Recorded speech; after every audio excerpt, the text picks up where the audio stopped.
Well, I'm delighted I'm joined by the Victoria's coach, Carl Forster. Carl, a 42 points to 12 victory in the end. 26-0 up at half time. You must have been pleased with the first half.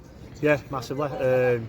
We spoke about starting well, starting better. The last two games, obviously, we've been 10 and 12 behind at half time. So, yeah, we knew if we went set for set that we'd find a few weaknesses, obviously, in the Whitehaven team that we looked at through the week, and just the way we wanted to play, wanted to move them around a little bit and play a bit more expansive. And I thought we nailed the game plan pretty much to a T in the first half. And like you said, we reaped the rewards with the 26 points, and obviously what was really pleasing was the nil. Yeah, the first sort of you said you went for set, but in the first sort of 5 minutes they were throwing some shape at you and they had opportunities to break your line, but I thought you scrambled very well.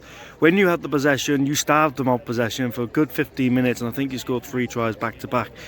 Was that the tactic? Was that the tactic to move the ball around from coast to coast, move the pack around, their pack around, and that's where the gaps happened, and that's where you exploited it? Was that the game plan? Yeah, obviously we just wanted to move them around, especially in our yardage. Not risky rugby, but just playing the pass a little bit more and tying the back rowers in, so the middles had to go around the corner and defend short sides, and then obviously open them up long sides. So. Yeah, we come up with a plan this week just to kind of and keep the ball in play. We didn't want any stoppages in the game. We wanted just to keep that ball in play, and we knew if we went back-to-back sets, like you said, we got good field position, that we obviously put them under a lot of pressure. And we've just got good strike players, obviously Wildy on an edge, obviously Reed. We've got big boys, Cole, Keytail, that obviously finish try. You put them one-on-one, that they'll create space and finish tries, and that's exactly what we did.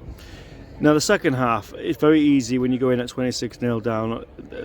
What was the message at half time? Because you think to yourself, the game is not sort of won, but it almost is. Another try, it probably is. So what were you looking for? Were you looking at attitudes? Because it got a bit sloppy, didn't it, the first sort of 10-15 minutes of that half. I think we blew 2 or 3 tries. Yeah. I'm not going to say it's that cause of concern, but it's something that, it's a full 80-minute game, isn't it?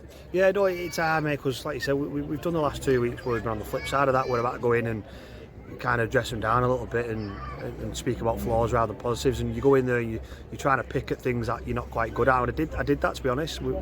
Nothing's perfect, and we went in there, we picked a few things, but it was more just to do the same. And I just said to him at full time, then I'm not going to be negative.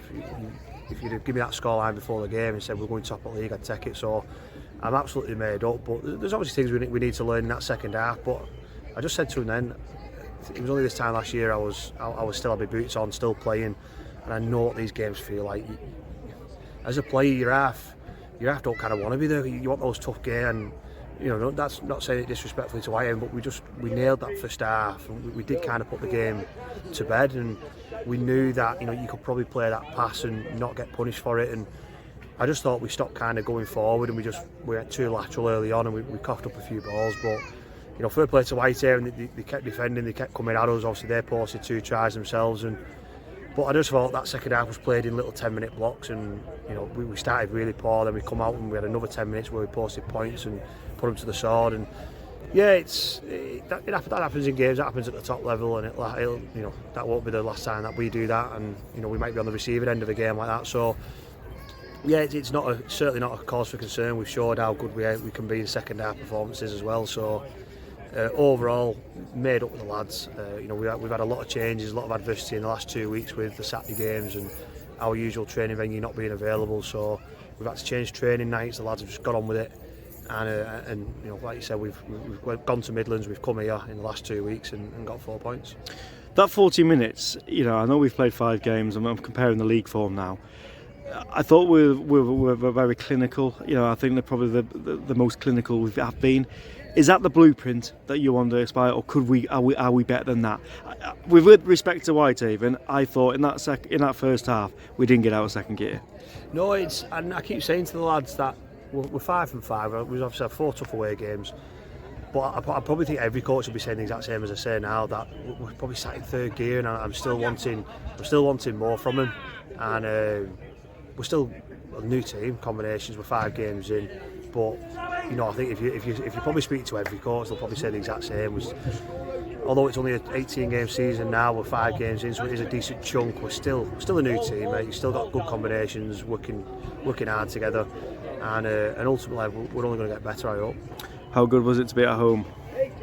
Yeah, it's just a relief, isn't it? You're not leaving at 9 o'clock in the morning, and yeah, it's good, mate. It's a bit different Saturday night, but no, it's good. The fans were loud in numbers, so the Whitehaven fans. So massive credit to them, and travelling down here on a Saturday night, they'll only get home late. Same with the players. No, it's great to be back, mate. And you want to keep these games going. I know we're away again next week, but we're back down here in a few weeks. Swinton next week. It's going to be another tough task. They're going through a bit of a rebuilding sort of process. Many players know each other there. It's going to be a spicy affair, that one, isn't it? Yeah, no, it'll be a tough game. You only got to look at a couple of their results. They've done really well, and they've got a load of lads from good systems. They've got Saints, Wigan, Warrington. They've got loads of young kids that are going to be really enthusiastic. And yeah, we'll do the review on them, and we'll have a look at of a game plan of how we can exploit their weaknesses and obviously play to our strengths. I think that's one thing we've done this year. We've kind of not really focused a lot on the opposition and just how we can be better, and let opposition kind of worry about us. Yeah, well, Carl, 5-5, a picture perfect sort of start of the season. May it continue. Good luck. Yeah, thank you, mate. I would like to say just a huge thank you to Liverpool St Helens. They've hosted us, Rugby Union Club in St Helens. They've hosted us for the last 2 weeks. Looked after us really well, and obviously we had an opposed session against Clotface and an opposed session against Wigan St Pat's, and they were really good with us, and it's helped us prepare, and we've got 2 wins, so a huge thank you to those clubs. Well said, Carl. Cheers, mate.